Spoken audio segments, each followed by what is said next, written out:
Eu tenho uma palavra de Deus para abençoar a sua vida, a sua família, até os seus amigos.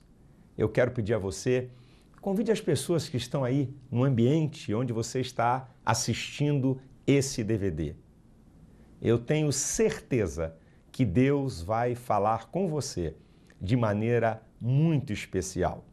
Quero deixar uma palavra profética para você. Que Deus abençoe você e sua família.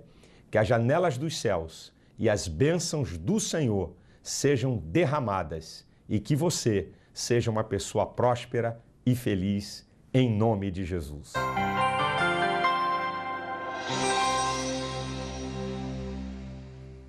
Nós estamos aqui no Templo da Assembleia de Deus na Penha, na rua Montevidéu, 1191, igreja que eu pertenço, cujo pastor está aqui, que é o pastor José Santos, que é o pastor desta igreja. E nós estamos aqui no domingo pela manhã da escola dominical. A verdade é que essa multidão que está aqui na escola dominical não está aqui porque eu estou pregando, porque se você vir qualquer domingo na Assembleia de Deus da Penha, de manhã, aqui está tudo tomado fora, classes de jovens que estão fora do templo, classes de crianças, e nós aqui fazemos classe única, porque o povo aqui ama a palavra de Deus. Isso é uma coisa muito importante. E porque esse povo aqui ama a palavra de Deus, você vai entender porque eles amam. Eles vão mandar um recado para você que está aí no Brasil. Eu vou fazer uma contagem e preste atenção do recado do povo da Assembleia de Deus na Penha, no Rio de Janeiro, para você que está no Brasil, na Europa, na África, em qualquer lugar que pegue esse programa. Olha aí, pessoal. 1, 2, 3, já. Você precisa aprender para crescer. É isso. Você precisa aprender para crescer, porque se você não crescer, vai virar medíocre. Esta que é a verdade. Eu quero trazer aqui uma palavra sobre um assunto bíblico, dos mais importantes. Eu quero falar sobre legalismo e liberdade cristã. Abra a sua Bíblia em Gálatas, capítulo 2. Nós vamos fazer algumas leituras da palavra de Deus. Gálatas, capítulo 2. Vamos começar pelo capítulo 2 de Gálatas.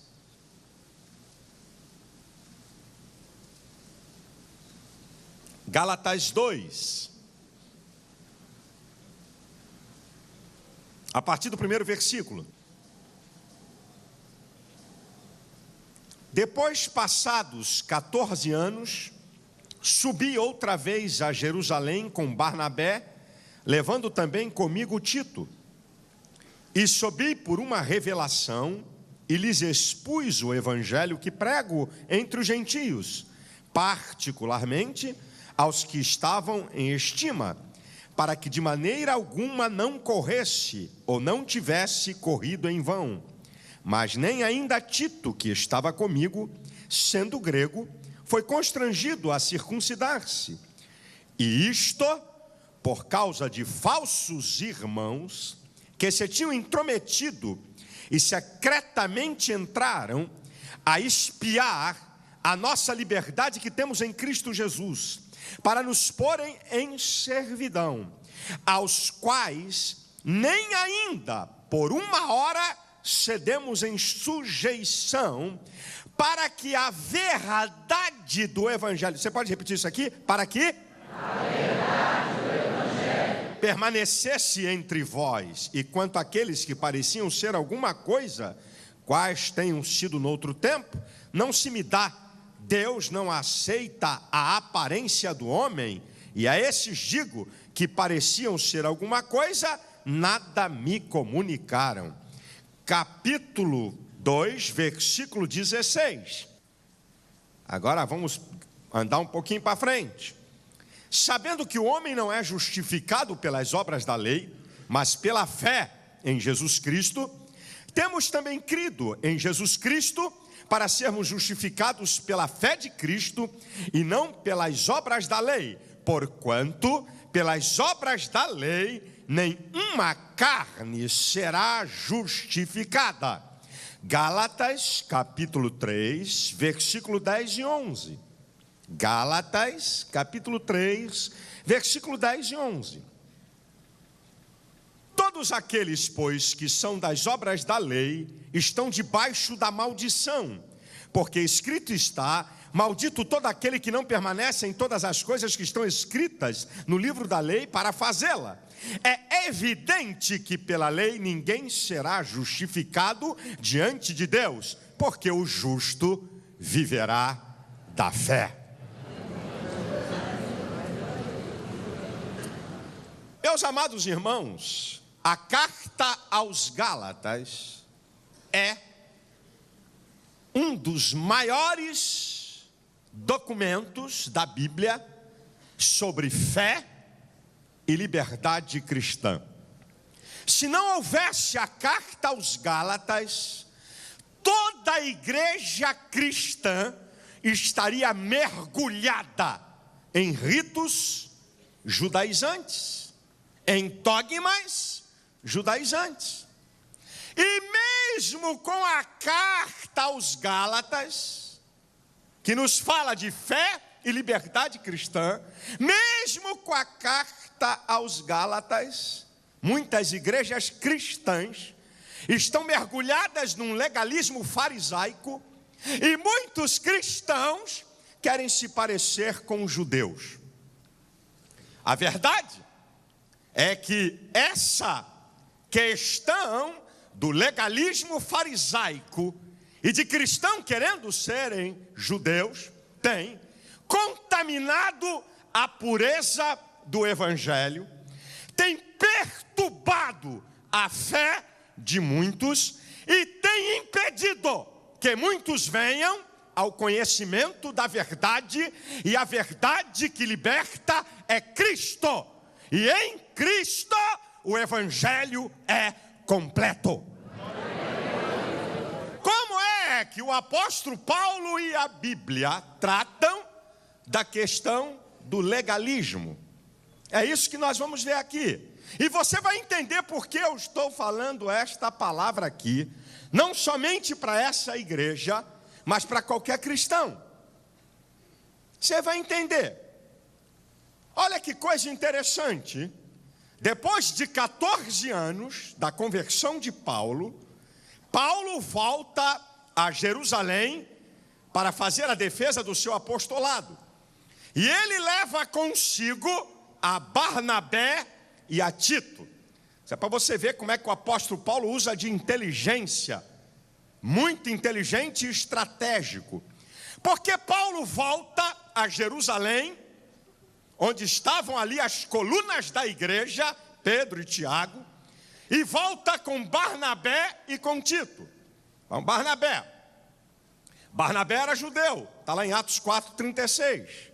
Barnabé era um homem de confiança da igreja de Jerusalém, tanto é que ele foi enviado a Antioquia para observar aquele trabalho novo, isto é, a conversão de gentios ao cristianismo. Está em Atos capítulo 11, versículo 22. Barnabé era um homem cheio de fé e do Espírito Santo. Está em Atos 11, 24. E Barnabé participou da evangelização de gentios, trabalhando pela edificação dos gentios em Cristo e unidade da igreja. Portanto, Barnabé era uma poderosa testemunha a favor de Paulo, porque ele gozava da confiança de todos. E Tito era gentio, era grego, era o troféu do apóstolo Paulo para demonstrar aos judeus cristãos a conversão de gentios. Mas afinal de contas, o que é que está em jogo?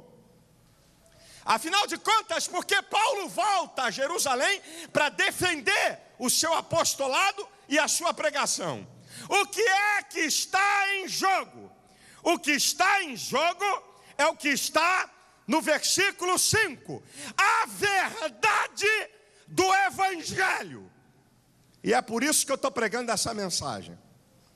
É por isso que o Espírito Santo me impulsionou a falar de legalismo e liberdade cristã. Por causa da verdade do Evangelho. O que é que estava acontecendo?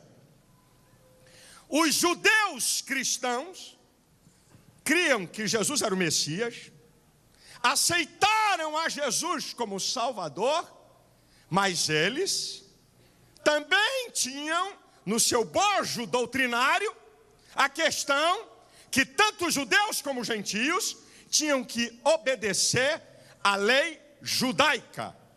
Os gentios tinham que participar da circuncisão como uma demonstração de obediência à lei judaica. Por isso que Paulo vai fazer a defesa do Evangelho. Porque mesmo os judeus cristãos que tinham aceitado a Cristo e que reconheciam Jesus como Messias, não queriam abrir mão do legalismo judaico. E aí Paulo vem que vem e vem quente para fazer a defesa da verdade do Evangelho. Porque diz a Bíblia, eu já li aqui nos textos, que pela lei ninguém será justificado. Está no versículo 16. Quando ele diz, sabendo que o homem não é justificado pelas obras da lei, mas pela fé em Jesus Cristo, temos também crido em Jesus Cristo, para sermos justificados pela fé de Cristo, e não pelas obras da lei, porquanto pelas obras da lei, nenhuma carne será justificada. Escute isso, meus irmãos. É uma verdade absoluta. Queridos pastores que estão me assistindo por esse programa, e povo de Deus, e quem está aqui nessa igreja, aguça o seu ouvido. A suprema revelação do Evangelho está em uma pessoa, Jesus Cristo, e não em um código de leis, rituais e costumes de denominação ou igreja evangélica.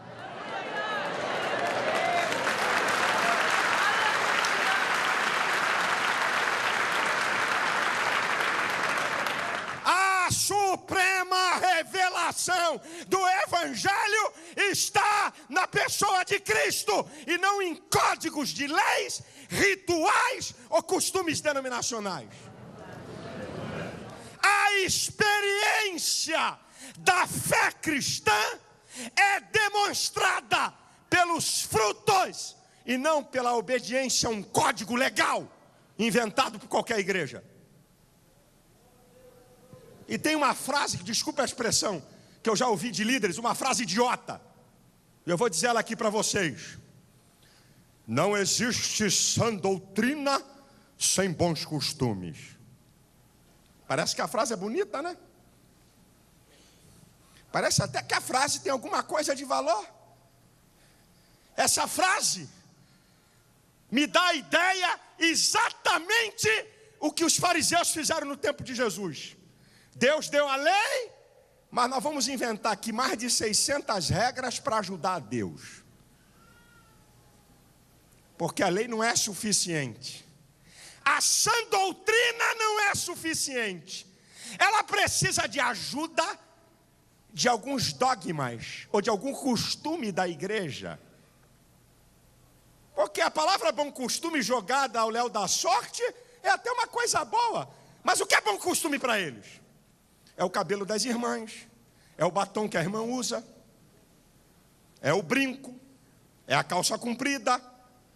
Se falasse de bom costume, de amar, de perdoar, de ser íntegro, de ser honesto, eu não dizia nada.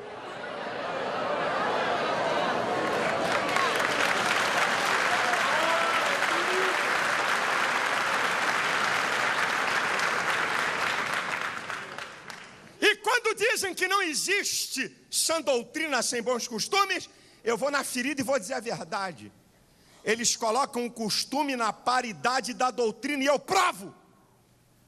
Porque tem crente excluído por causa de costume, e tem crente que não pode ter cargo na igreja por causa de costume. Então equipararam o costume à sã doutrina. E a sã doutrina não precisa de bengala, nem de muleta de denominação nenhuma. Ela tem um poder próprio da palavra de Deus e da revelação de Jesus.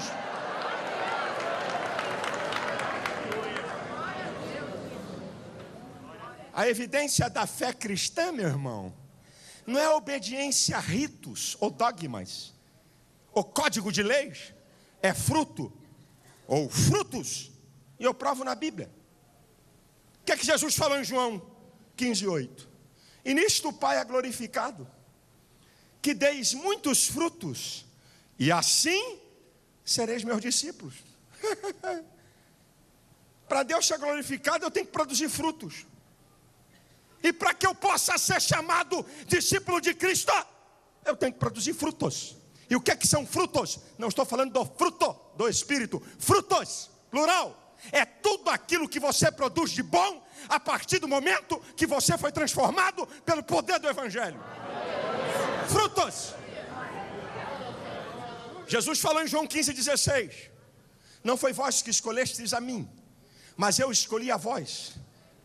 E vos nomeei para que vades e deis fruto, a fim de que o vosso fruto permaneça. E tudo quanto pedis ao Pai, em meu nome, Ele vos conceda. Os discípulos foram determinados para produzir frutos. Os discípulos foram determinados para produzir frutos. João 14:21 diz: aquele que tem os meus mandamentos e os guarda, é esse que me ama. E aquele que me ama é amado do meu Pai. Eu o amarei e me manifestarei a ele. É quem guarda os mandamentos do Senhor, e não um conjunto de códigos legais e de costumes impostos por uma igreja ou uma denominação.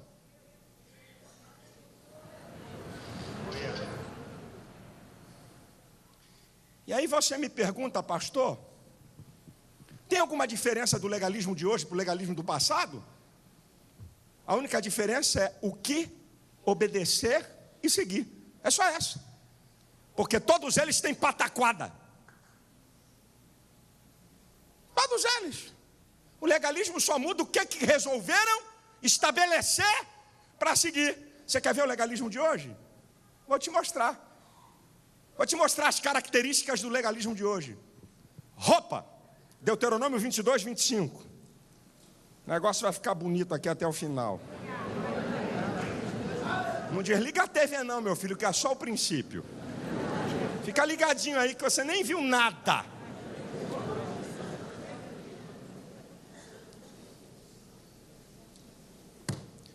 Deuteronômio 22:5.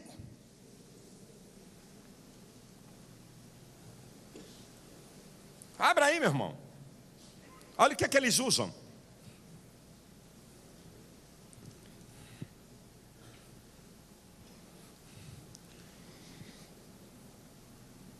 Deuteronômio, Pentateuco, 5º livro da Bíblia, do Antigo Testamento.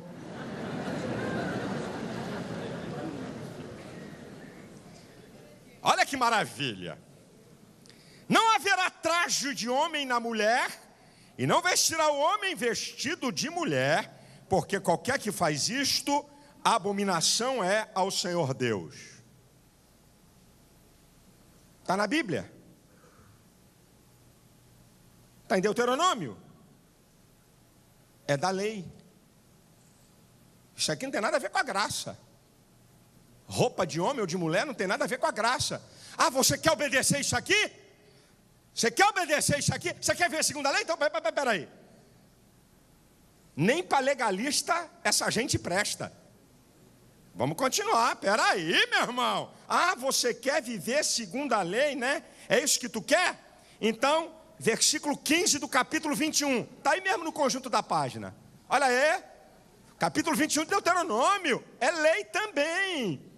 Quando um homem tiver duas mulheres, uma quem ama e outra quem aborrece, e a amada e a aborrecida lhe derem filhos, e o filho primogênito for da aborrecida, aí continua. Opa, pode ter duas mulheres. Uma amada e uma aborrecida.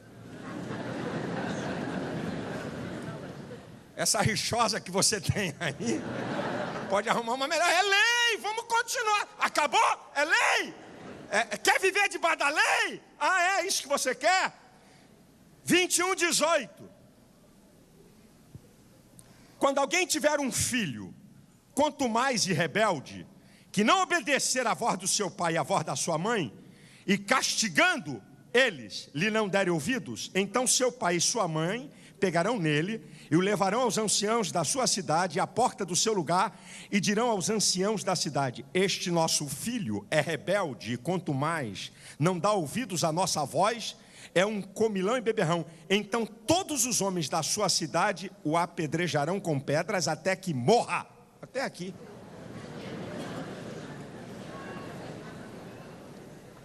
Quer seguir a lei? Está com um filho rebelde?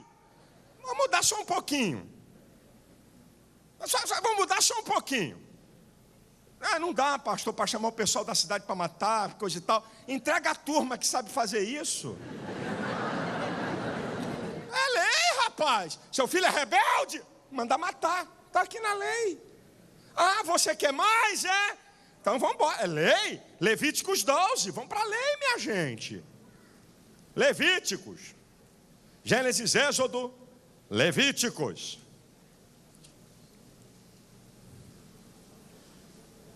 Levíticos 12.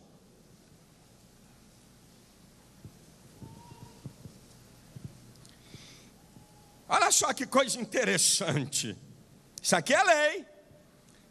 Falou mais o Senhor a Moisés dizendo: fala aos filhos de Israel, dizendo: se uma mulher conceber e tiver um varão, será imunda há 7 dias, assim como nos dias da separação da sua enfermidade será imunda. E no 8º dia circundará o menino a carne do seu prepúcio. Depois ficará ela 33 dias no sangue da sua purificação. Vou correr no 5. Mas se tiver uma fêmea, será imunda 2 semanas, como na sua separação. Depois ficará 66 dias no sangue da sua purificação. Sabe o que está dizendo aqui? Se uma mulher tiver um filho homem, 33 dias ela não pode botar o pé na igreja. E se for filha mulher, 66 dias. E ainda tem que pegar o garoto e circuncidar, que é cortar a pele do seu órgão genital, que era a marca do pacto com Israel, que Deus fez. Quer viver segundo a lei? Quer viver segundo a lei? Tem que cumprir tudo, meu irmão. Você quer ser legalista? Tem que cumprir tudo. Quer ver mais? Isso aqui, 19:27. Levíticos 19:27. Por favor, Levítico 19:27.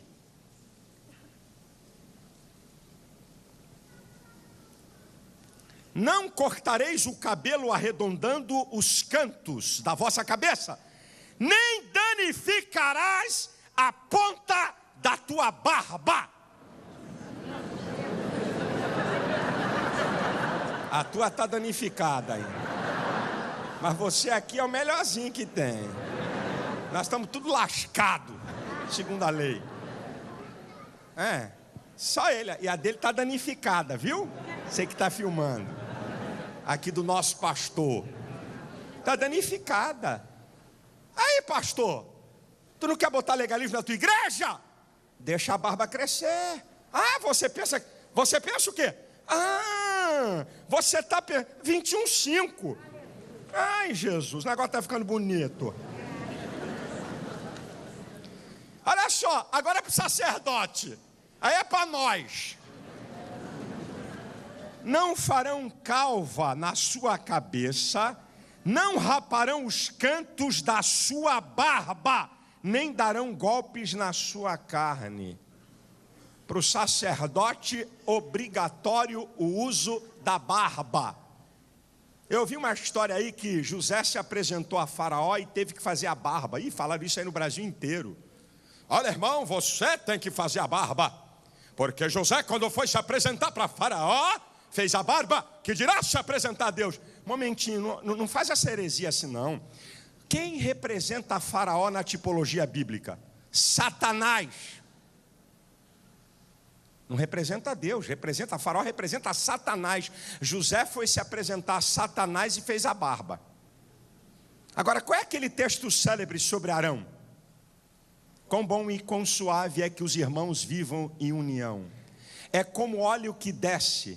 E desce sobre onde? Sobre a barba de Arão. Quer ficar com José ou com Arão? Com nenhum dos dois, é problema seu.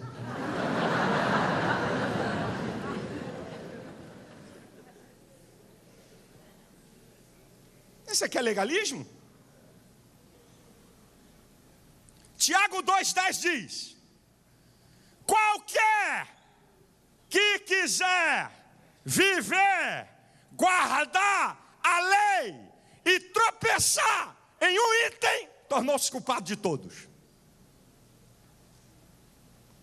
Quer viver segundo a lei? Se tropeçar em um, tornou-se culpado de todos. E Paulo repete o que está em Deuteronômio 27 e 26, não precisa nem ir lá, em Gálatas 3, que nós lemos, eu vou ler de novo, que nós já lemos, em Gálatas 3, quando o apóstolo Paulo repete essa passagem que eu acabei de citar de Deuteronômio, no versículo 10 e no versículo 11, todos aqueles, pois, que são da obras da lei, debaixo da maldição, porque está escrito, maldito todo aquele que não permanecer em todas as coisas que estão escritas no livro da lei, para fazê-las. É evidente que pela lei ninguém será justificado diante de Deus, porque o justo viverá da fé.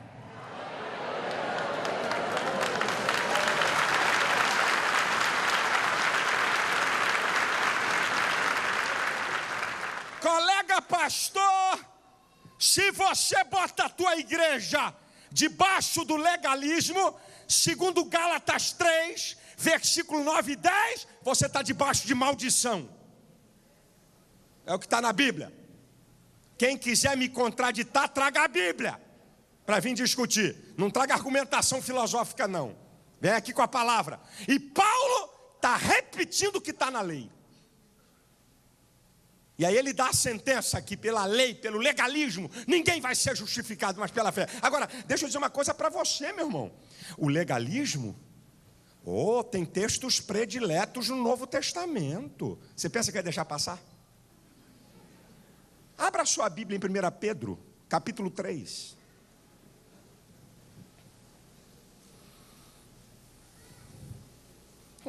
Vai ser bonito. Abra sua Bíblia em 1 Pedro. Vamos ter que fazer uma análise do texto. É muito lindo. 1 Pedro, capítulo 3, a partir do versículo 3 até o 6. Isso aqui é usado pelos legalistas modernos, usando o Novo Testamento. E vamos ver o que eles usam e vamos ver a interpretação.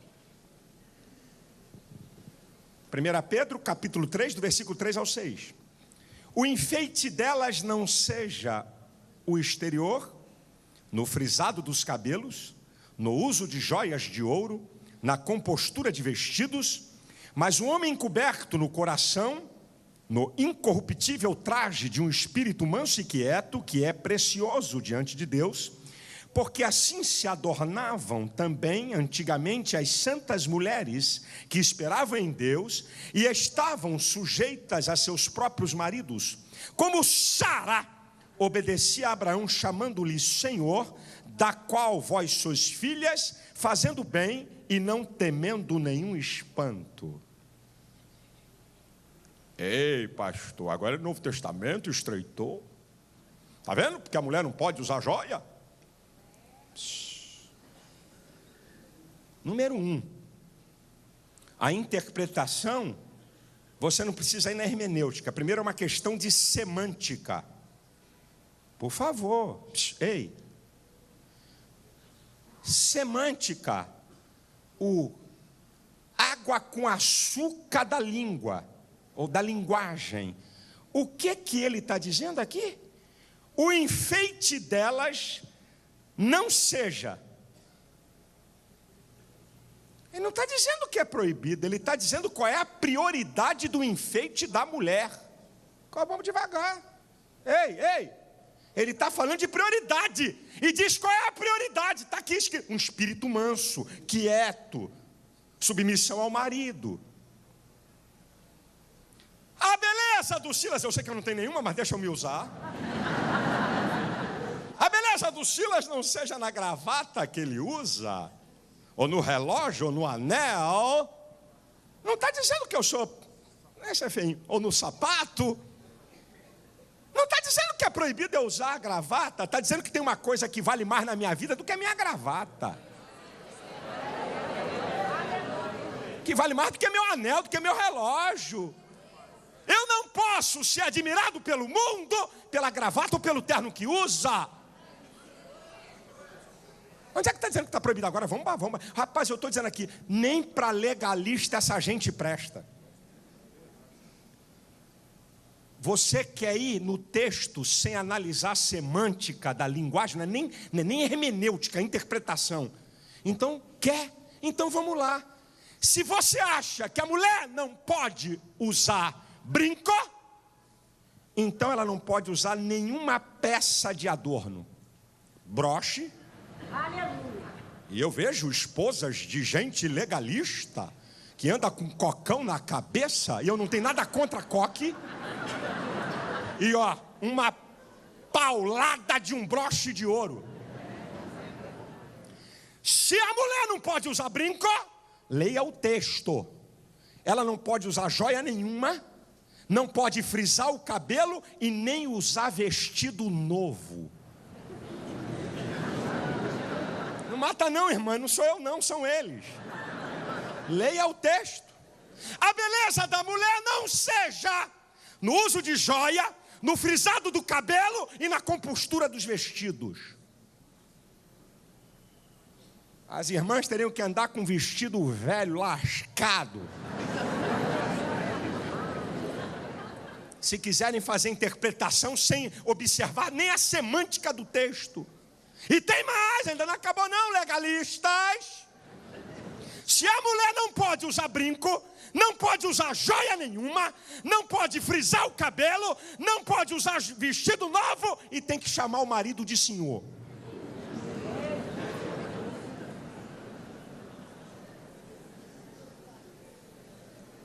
Eu quero chamar e perguntar ao pastor mais legalista que tem no país se a mulher dele chama ele de senhor. Eu ando por aí, vejo as esposas e acho que elas não estão erradas não. Bonitas, tecidos de alto grau e nível importados. Eu sou um bom observador. Eu posso não ter, mas eu sei o que é bom. Ninguém me engana com marca pirata não. Inclusive das mulheres. Não vem aqui com Louis Vuitton falso não, porque eu sei. Não vem aqui com Louis Saint Laurent falso não, porque eu sei. E elas usam o real, o verídico, meu brother. Não compra não, eu conheço as servas do Senhor. Eu conheço o que elas usam no cabelo, o que elas usam de broche, eu conheço a pulseira e os relógios de alto nível. Não vamos enganar o povo não, quer ser legalista? Então pelo menos, se já está na miséria da maldição, faça direito.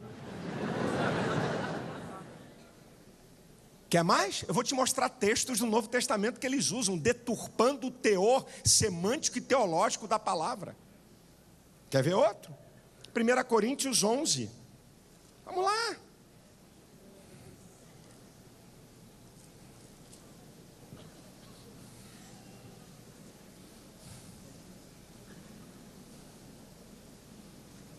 Primeira Coríntios 11, versículo 13 em diante.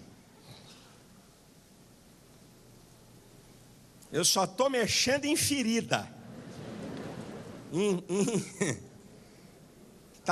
A base está tremendo agora, mas vamos embora. Julgai entre vós mesmos. É decente que a mulher ore a Deus descoberta? Ou não vos ensina a mesma natureza que é desonra para o varão ter cabelos crescidos, mas ter a mulher cabelos crescidos lhe é honroso, porque o cabelo lhe foi dado em lugar de véu. Mas se alguém quiser ser contencioso, nós não temos tal costume nem as igrejas de Deus.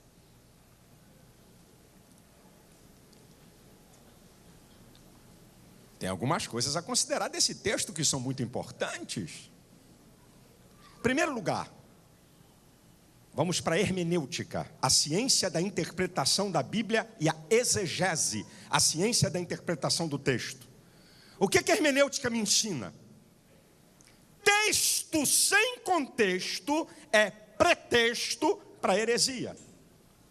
Tudo que Paulo, Tiago, Pedro, João falam tem que ter contextos.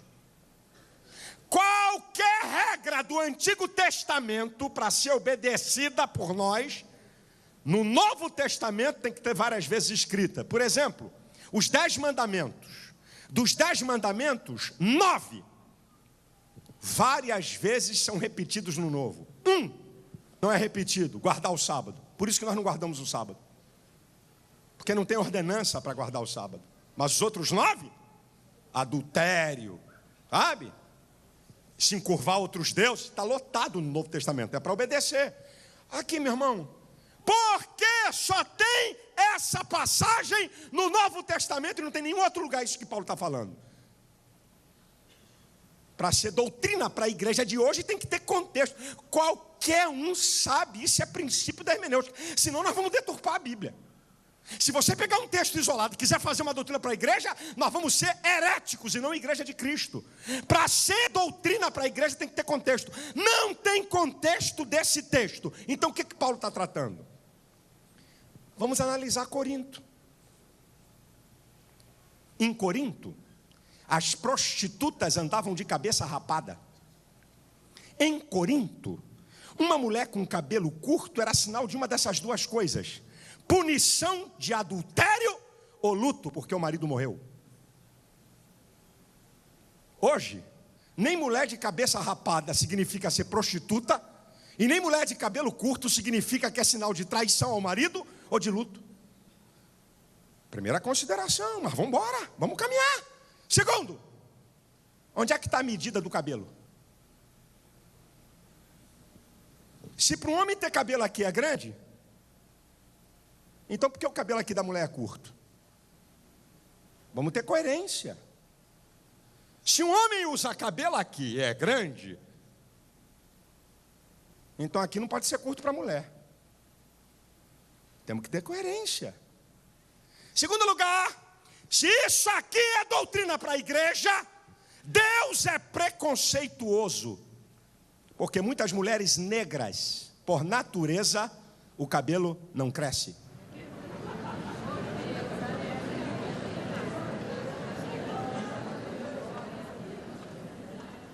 Que conversa é essa, meu irmão? Quer fazer doutrina disso aqui?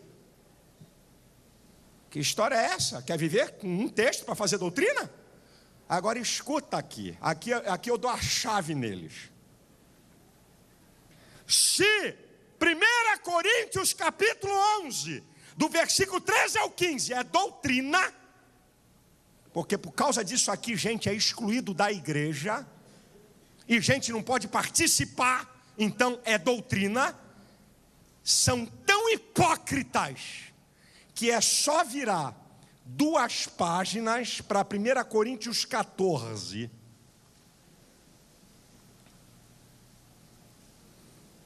Versículo 34 e 35. As mulheres estejam caladas nas igrejas, porque lhes não é permitido falar, mas estejam sujeitas, como também ordena a lei. E se querem aprender alguma coisa, interroguem em casa seus próprios maridos, porque é indecente que as mulheres falem na igreja.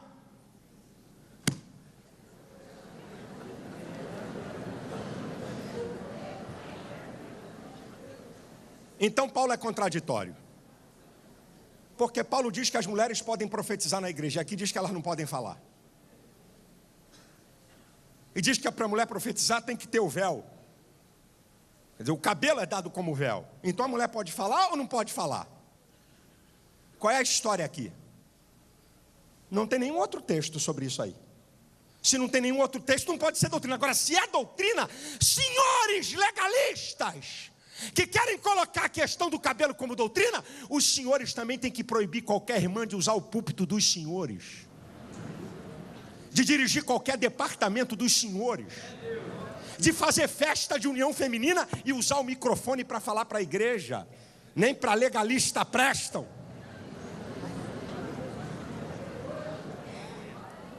Quer fazer doutrina? Faz, ué. Faz a besteira que quiser fazer, mas faz direito. Qual é a questão aqui? Eu li 8 argumentações de teólogos sobre esse texto, pastor Santos.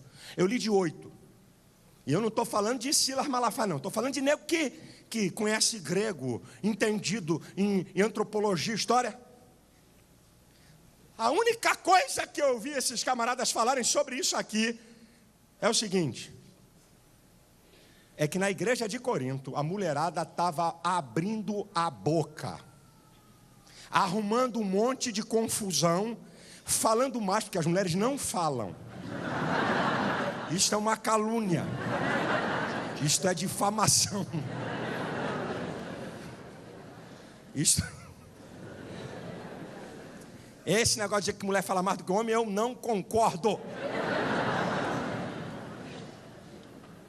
A única argumentação que eu vi plausível para Paulo dar uma pancada na igreja de Coríntios é que a mulherada estava perturbando a ordem do culto e fazendo questionamentos abertos. Só! Não tem mais nada para argumentar, porque não tem nenhum outro texto isso. Então não é doutrina. Fiquem tranquilas, irmãs. Calma. Mas eles, os que querem seguir leis, deviam ser coerentes com aquilo que dizem que creem. Mas eles estabelecem o que querem seguir ou não. É uma coisa que me deixa indignado. Eles determinam o que acham que é bom costume ou não. Ah, mas pode ser que aqui tem algum irmão. Você, pastor, mas o senhor não acha que tem coisas que ajudam a santidade? O senhor não acha que tem regras que ajudam o bom desempenho da vida cristã? Eu tenho texto áureo para isso. Os fariseus também achavam que botando mais de 600 regras iam ajudar o povo a obedecer à lei. Então tem o texto áureo de Colossenses capítulo 2, do versículo 20 ao 23. Isso aqui é texto áureo. Sobre essa questão de ajuda o povo a se santificar. Colossenses 2, do 20 ao 23 diz: se já estás mortos com Cristo quanto aos rudimentos do mundo, por que vos impõe ordenanças tais como não toques, não proves e nem manuseios? Porque todas estas coisas, olha o que ele está dizendo. Todas estas coisas passam pelo uso, segundo costumes e doutrina dos homens, tendo aparência de sabedoria, em devoção voluntária, em humildade, em disciplina do corpo, mas não são de valor algum, senão para a satisfação da carne. Que é isso, meu irmão? Olha o que é que Paulo está dizendo em guarda. Isso aqui é texto áureo. Colossenses 2, do 20 ao 23. Quem te falou que ordenança humana, que costume social ou religioso ajuda a santificação?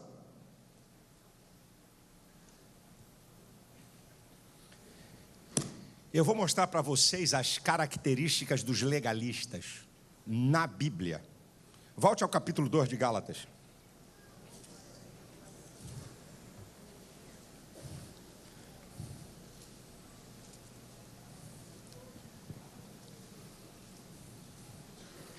Característica dos legalistas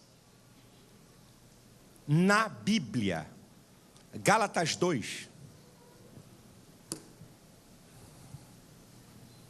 versículo 4. E isto por causa dos falsos irmãos. Legalista é falso irmão, está dizendo a Bíblia. Segunda característica, continua no texto, que se tinham intrometido, são intrometidos na vida alheia, querem botar o bedelho onde não são chamados. Tinham entremetido e seca. Olha como é que eles fazem. Deixa eu ver como é que essa irmã está andando, irmão. Ela não está me vendo, não. Vou contar para o pastor. Tu está roubado, o dirigente da congregação vai saber.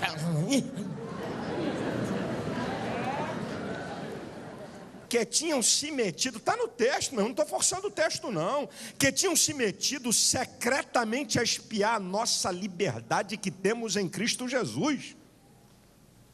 Falsos irmãos, intrometidos, e aqui o negócio é sério agora, para nos porem em servidão. Dominadores, querem subjugar as pessoas às suas regras e códigos de leis e de costumes, querem dominar. Miles Monroe, no Congresso Fogo para o Brasil, quem estava lá ouviu, ele trouxe uma luz, uma coisa espetacular. É que em Gênesis 1:28, quando Deus fez o homem, Deus mandou o homem dominar sobre todas as coisas, mas não mandou o homem dominar sobre outro. Domine sobre répteis, domine sobre as aves, domine sobre os animais, mas sobre outro homem não. Marca do legalismo, quer subjugar as pessoas às suas normas. É marca. Falsos irmãos, intrometidos, dominadores. A quarta marca, hipócritas. Gálatas 2:11. Diz o texto que Paulo resistiu a Pedro na cara, porque era repreensível, porque ele estava com os gentios, e quando chegou o pessoal de Tiago, que era uma das colunas da igreja, e que eram da circuncisão, dissimularam ele, os judeus, e até Barnabé entrou na dança. Lê o texto a partir do versículo 11. Sabe o que é isso? Chapéu de dois bicos, hipócrita. Sabe de onde veio o termo artista? Da palavra hipócritan. Hipócritan é aquele que passa por alguma coisa que não é. Hipócrita, capa, não é. Pedro estava com os da circuncisão, gentil. E chegou da circuncisão, vamos para cá. Você é hipócrita, rapaz. E Paulo lhe resistiu na cara. Ele não resistiu um bobinho, não.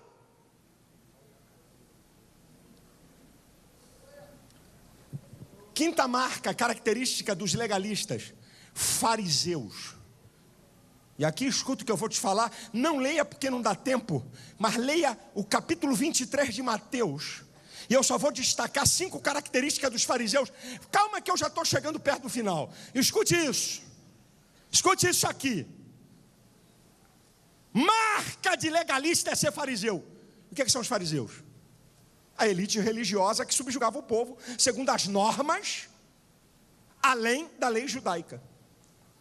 Marca: falam, mas não fazem. Está no versículo 2 de Mateus 23. Versículo 4: impõe ao povo fardo pesado que nem eles e a família deles praticam. Agora a chapa vai esquentar. Versículo 24: engolem camelo e se engasgam com mosquito. É Jesus que falou isso, e eu vou falar da nossa realidade, que eu não vim aqui para esconder nada. O cabelo das irmãs, é o batom das irmãs, é o brinco das irmãs. Agora eles recebem dinheiro de político corrupto e bandido, vendem o povo para obter cargo para filhos. Eu sei o que eu estou falando, meu irmão. Eu sei, e vem dizer aqui, vem me contraditar que eu dou nome de gente grande, poderosa. É duro com as irmãs, é duro com o povo, mas recebe grana de corrupto, apoia bandido, que depois vai fazer leis contra nossos princípios. Vão fazer leis contra nossos princípios. Quem eles defendem? Por causa do interesse mesquinho do dinheiro, e por causa do telhado da igreja, ou por causa da janela da igreja, recebe dinheiro de corrupto, engolem camelo e se engasgam com mosquito.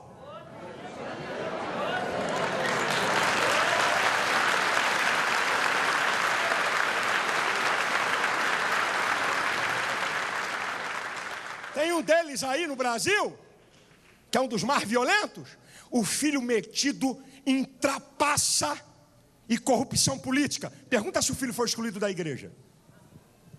Foi nada. Denúncias no Ministério Público Federal, está todo enrolado. O pai é um dos mais violentos legalistas que eu conheço, e pergunta se o filho foi excluído. Eu tenho nojo dessa pouca vergonha para subjugar o povo.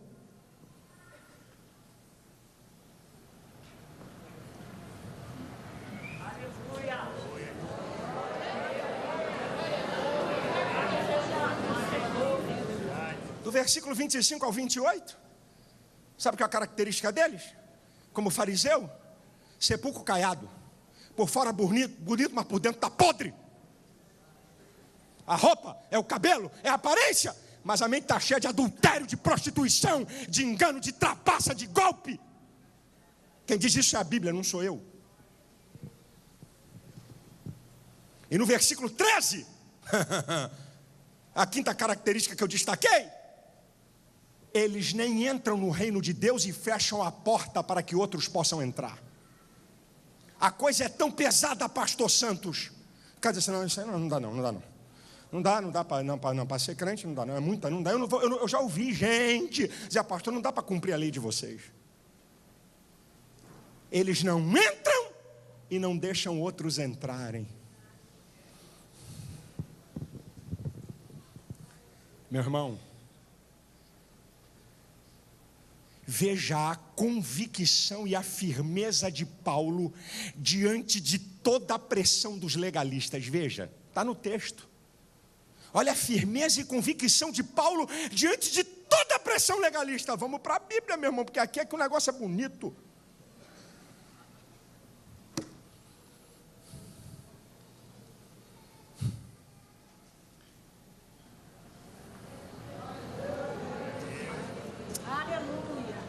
Eu estou falando da Bíblia. Não estou falando da minha ideia. Não estou falando do que eu acho. Estou falando da Bíblia. Versículo 5. Os quais nem ainda por uma hora cedemos em sujeição.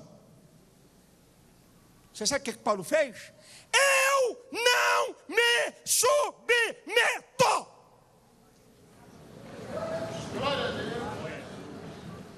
Eu não me submeto a legalismo de dogma de igreja nenhuma. Eu não me submeto. Eu dou graças a Deus por essa igreja aqui, que eu cheguei com 6 anos de idade aqui nessa igreja. Nunca vi, ele está aqui, ele está vivo, é o pastor da igreja. Não é PhD em teologia, não é PhD em nenhuma ciência, mas eu estou aqui nessa igreja desde 6 anos de idade. Nunca vi esse pastor usar o púlpito para impor uma coisa às ovelhas que não tivessem na Bíblia. Essa igreja foi chamada igreja do pecado, igreja da porta larga, mas está aqui uma igreja sadia, cheia da graça de Deus, cheia da unção de Deus.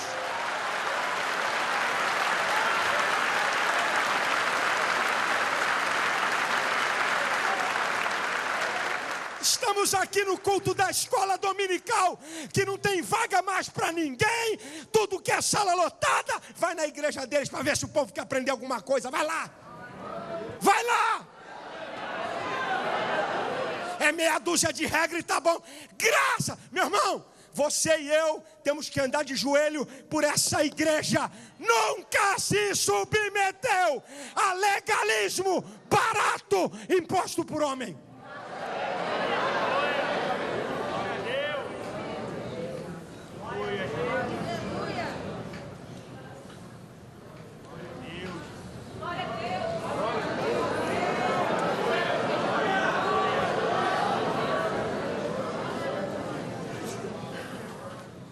Olha a postura firme do apóstolo diante da pressão legalista. Eu não me submeto. Segundo,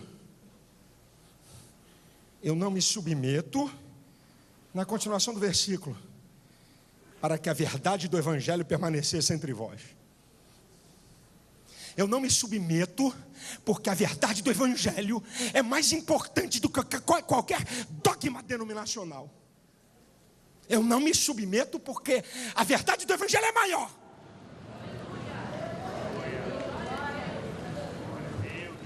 Olha a postura, a firmeza e a convicção de Paulo. Essa aqui é quente. Está no versículo 6. E quanto àqueles que pareciam ser alguma coisa, as quais tenham sido noutro tempo, não se me dá. Deus não aceita a aparência dos homens. A esses digo que pareciam ser alguma coisa, nada me comunicaram. Meu irmão, isso aqui tem uma preciosidade que você nem imagina. Escuta aqui comigo. O versículo 2 diz que Paulo voltou a Jerusalém depois de 14 anos da conversão. Paulo aqui tinha 14 anos de convertido, pastor Santos. Paulo aqui tinha 14 anos de crente. Sabe que ele estava peitando? Os colunas da igreja.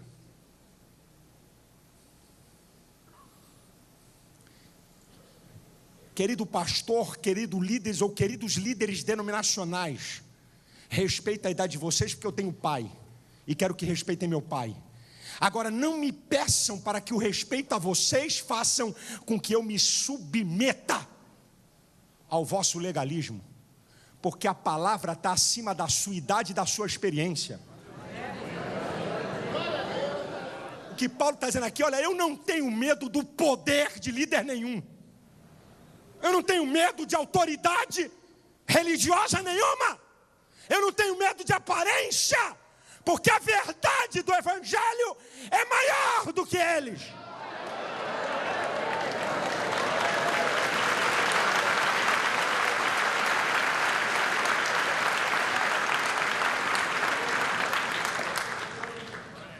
Quer ver algumas diferenças do legalismo para a graça?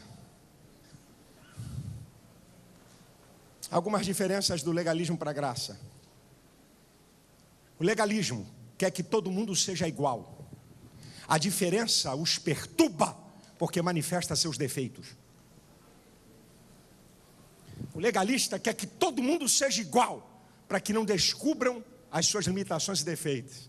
Agora a graça se alegra com a diferença, sorri para a variedade e tem muito espaço para a contradição de ideias.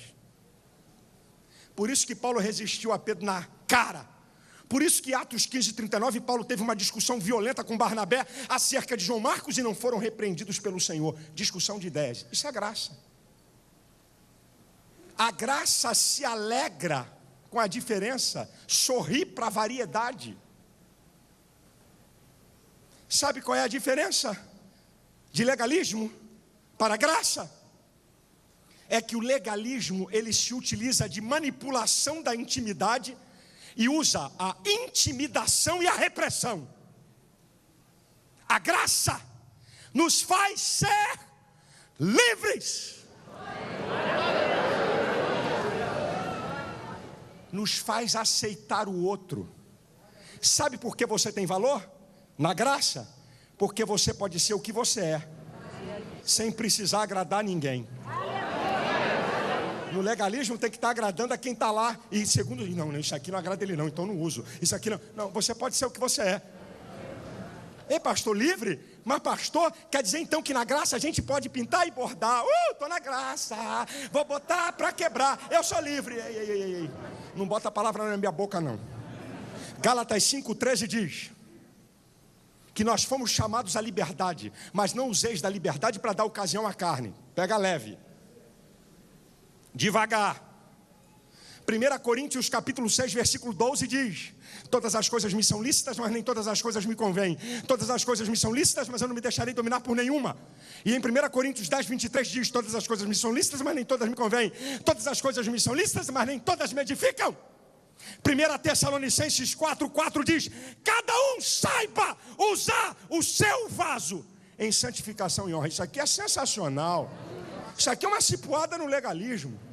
Sou eu que tenho que saber usar a minha vida.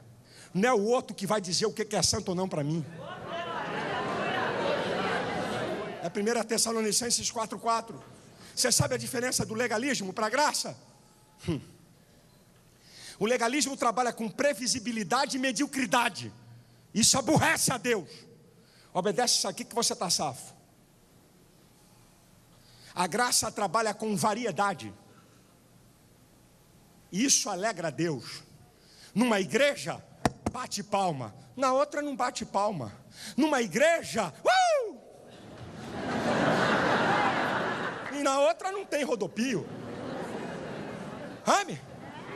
Numa igreja tem coral e na outra só tem louvor. Numa igreja canta hinos de unário e na outra canta hino de inário e de adoração, e na outra não canta hino de inário e canta de adoração, e na outra não tem adoração e só adoração do inário. A graça tem variedade. Uma igreja, o pessoal gosta.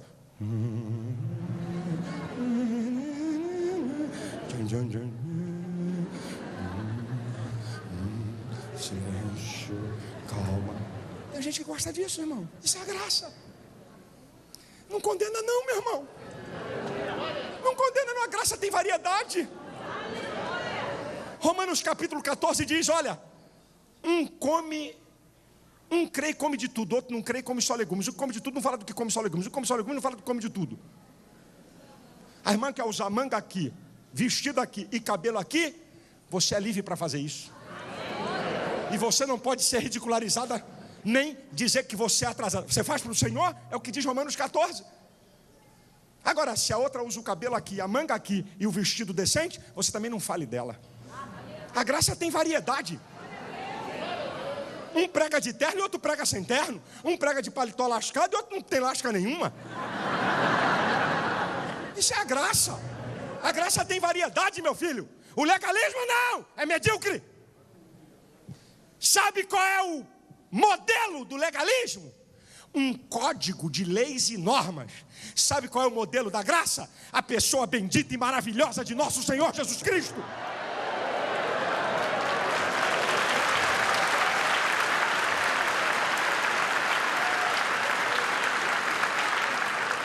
É por isso que Paulo diz em 1 Coríntios 11:1: sede meus imitadores como eu sou de Cristo. É por isso que 1 João 2,6 diz: aquele que diz estar nele deve andar como ele andou. É o nosso modelo. Sabe qual é o fundamento do legalismo? Vento. Igreja não pode ser sustentada por vento. Vento, ó, passou. Antigamente não podia ter rádio, hoje pode ter rádio. Antigamente era excluído porque tinha televisão. Hoje a igreja tem televisão. Antigamente a mulher não podia andar de bicicleta, hoje anda de motocicleta. Vento, passa. Igreja não pode ser sustentada por vento. A graça, sabe qual é o fundamento? 1 Coríntios 3,11: ninguém pode pôr outro fundamento, o qual está posto é a rocha chamada Jesus Cristo.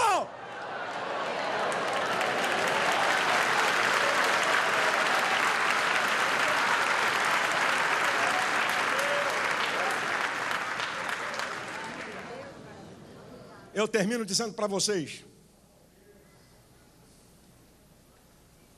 afinal de contas, o que é que tem valor para o cristianismo? É ser legalista ou ser um liberal moderno? O que é que tem valor para o cristianismo? Aqui é a chave em quem quer usar do legalismo ou de quem quer usar da liberdade cristã para dizer que pode fazer qualquer coisa. A Bíblia é fenomenal. Gálatas 5:6 diz assim: em Jesus Cristo, nem a circuncisão e nem a incircuncisão tem valor algum, mas sim a fé que opera por amor. Olha o que tem valor para o cristianismo, minha gente. Não é se você é legalista ou se você é moderno liberal. É a fé que opera por amor. É a fé do centurião. Sabe por que a fé do centurião foi a maior fé de Israel? Por dois princípios. Porque a fé dele operava por amor. Aquilo era um servo de um comandante militar que ele podia jogar fora e até matar. E ele estava preocupado com ele. A fé dele estava operando em amor. Sabe por quê? O segundo dado? Porque ele utiliza o poder da palavra. Ele entrou no mundo de Deus. Basta uma palavra. Deus opera pelo poder da palavra. Jesus disse assim: esse homem entrou no meu mundo. Esse homem entende do meu mundo. Por isso que a fé dele é a maior, por esses dois motivos. Não é a fé radical, seja de cristãos ou islâmicos, ou de qualquer religião. Não é a fé imposta. Não é a fé que te controla. É a fé que opera por amor. A fé que só pune, que só joga fora, que acaba, bota no inferno, bota para fora, acaba com ele, desgraça ele. Não. Você vai ter mais uma chance. Você vai ter mais uma oportunidade. Jesus vai te levantar. O Senhor vai te ajudar. Deus vai te fortalecer.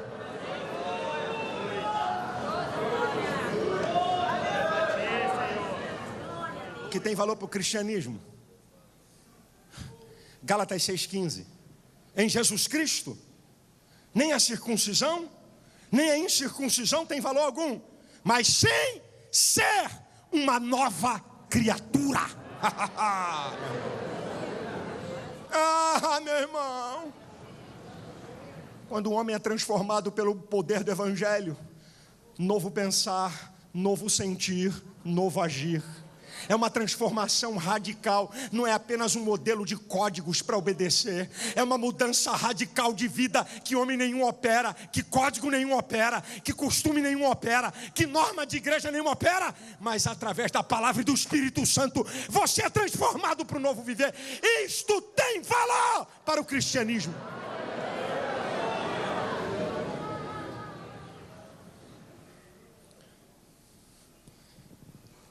Eu termino a minha palavra usando Paulo. Eu termino a minha palavra na mesma pontuação de Paulo de Gálatas 4,16. Acaso fiz-me vosso inimigo por falar a verdade?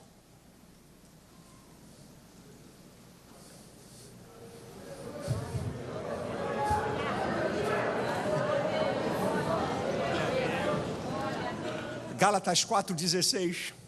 Acaso fiz-me vosso inimigo por dizer a verdade? Querido pastor, querida igreja brasileira, eu vos amo. Eu tenho defeitos e muitos. Eu tenho limitações terríveis. Se você conviver comigo um mês, você vai descobrir que eu tenho defeitos que você não tem. E eu vou descobrir que você tem defeitos que eu não tenho. E aí nós vamos descobrir uma outra coisa. Que eu preciso de você. E você precisa de mim.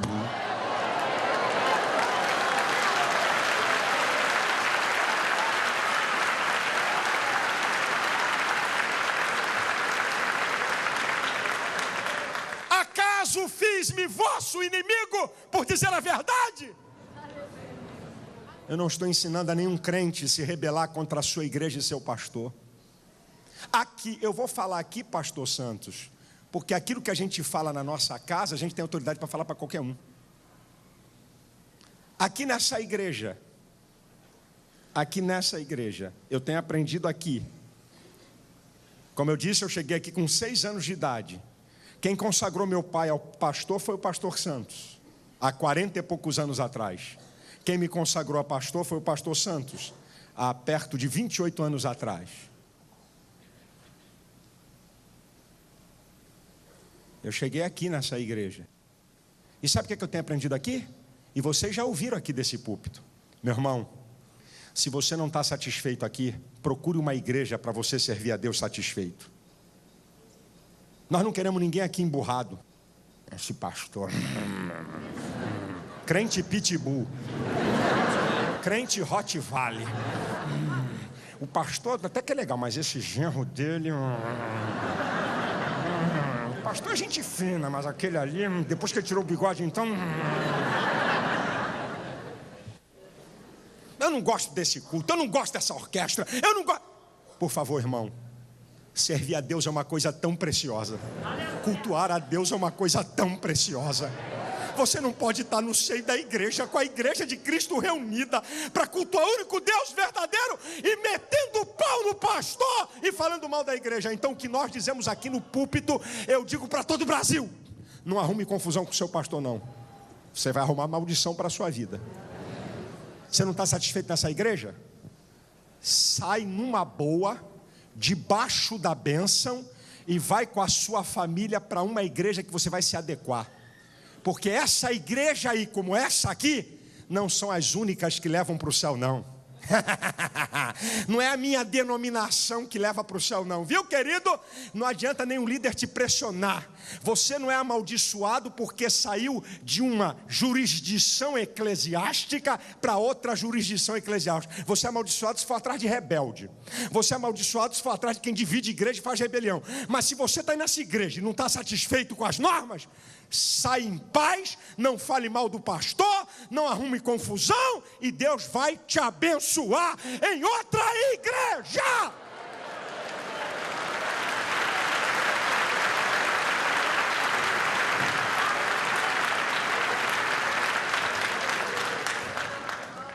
Eu termino dizendo, queridos pastores, povo de Deus, ao que sustenta a igreja?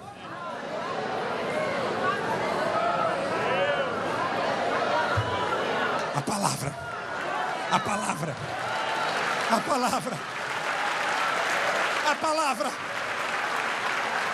Escondi a tua palavra no meu coração para não pecar contra ti. Nenhuma regra, nenhum dogma, nenhum ritual, nenhuma lei de denominação impede você de pecar. Agora você pode estar a 10 mil quilômetros da tua igreja, a 10 mil quilômetros da tua família. Você pode estar a 10 mil quilômetros da pessoa mais conhecida, e o pecado está em volta de você, e a pressão do mundo em volta de você. Sabe o que é que vai evitar você de pecar? A palavra, a palavra, a palavra. Nós somos a coluna e firmeza da verdade, que é a igreja, pela palavra.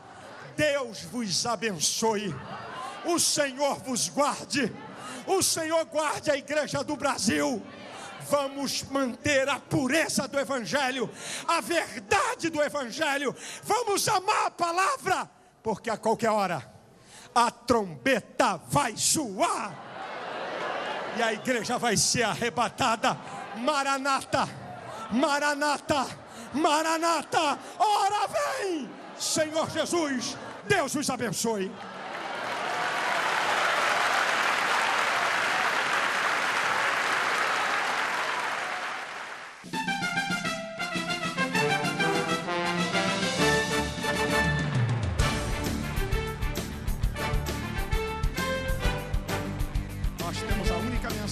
Que pode mudar a história de um homem, de uma família ou de uma nação.